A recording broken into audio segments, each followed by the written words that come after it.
Well, you guys, it has been a lot leading up to this moment. You have no idea. Just an hour ago, our new website, CandaceOwens.com, which we launched in part so we could live stream just this sort of content, underwent a very aggressive DDoS attack from France.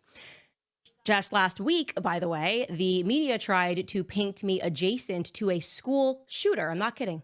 Almost this last-ditch pathetic DDoS attack on my character sent around the world. And of course, there is the legal threat that arrived to me from Élysée Palace. And I guess my question is, what is everybody so afraid of? It certainly cannot be a lie that has warranted this type of panic. Welcome at long last to an incredible series that we've put together for you right here on Candace.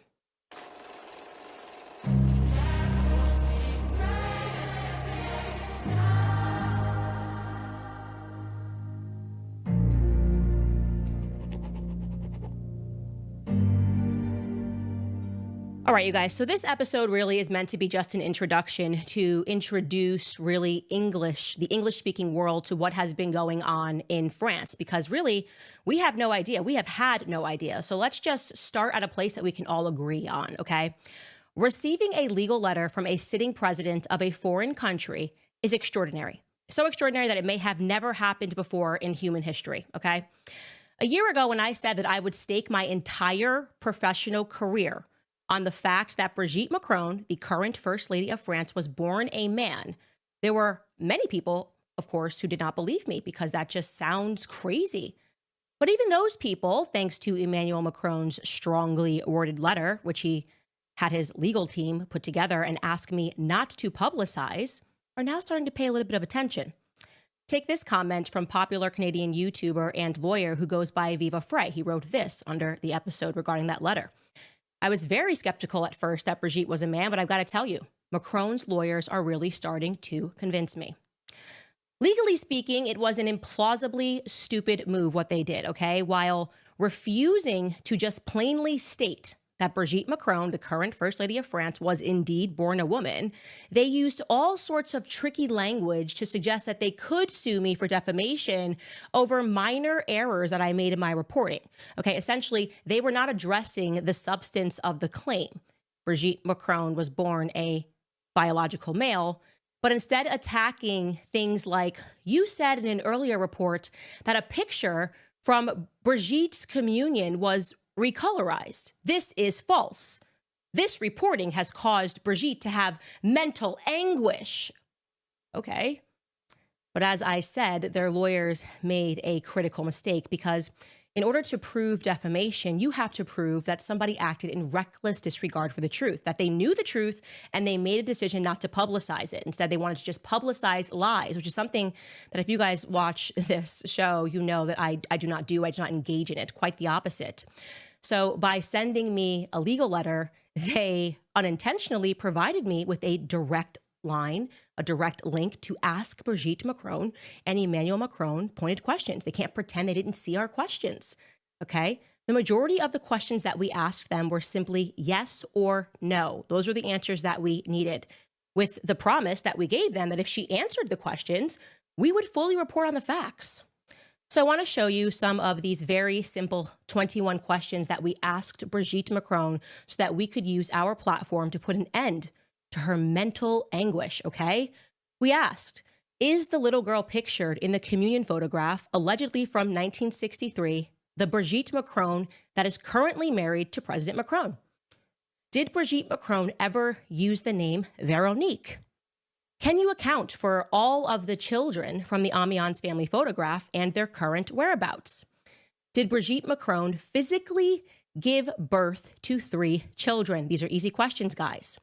Is Brigitte Macron the same person pictured in the Osier wedding photograph?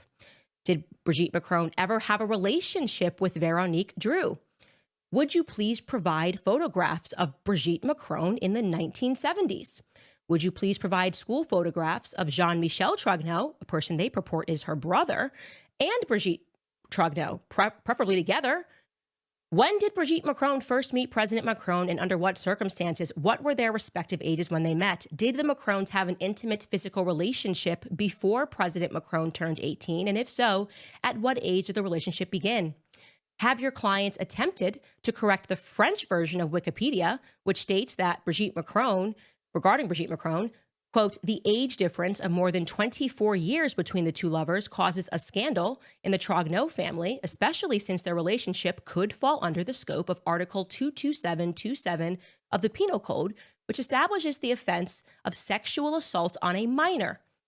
Have your clients initiated legal action against the International Pedophile and Child Emancipation Lobby, which cites Macron's relationship in its publication, Positive Memories, on a list of, quote, positive, loving relationships with children?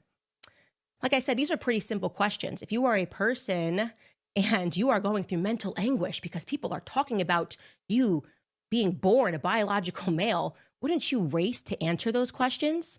Yeah.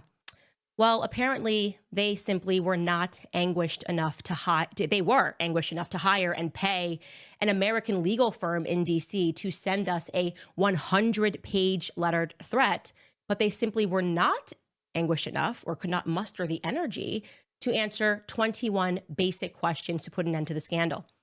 We received no response from them because we knew that we would not receive a response from them because, well, they're lying.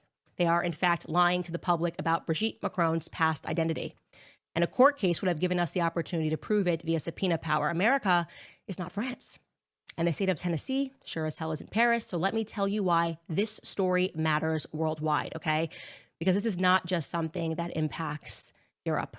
It has international implications. For example, the unprecedented raid on Donald Trump's residence at Mar-a-Lago over documents that he had taken from the White House. You guys remember that, right? Check out this headline that was in The Guardian. Trump boasted that he had intelligence on Macron's sex life. Inventory of what was seized at Mar-a-Lago caused a transatlantic freakout between Paris and Washington. I'm sorry, what? What could he have stumbled upon about Emmanuel Macron's sex life that would have caused a transatlantic panic? Here's a Rolling Stone headline to the same effect.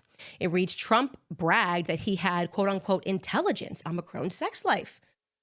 The FBI seized a document with info on the French president during the Mar-a-Lago raid that has officials in both countries hunting for answers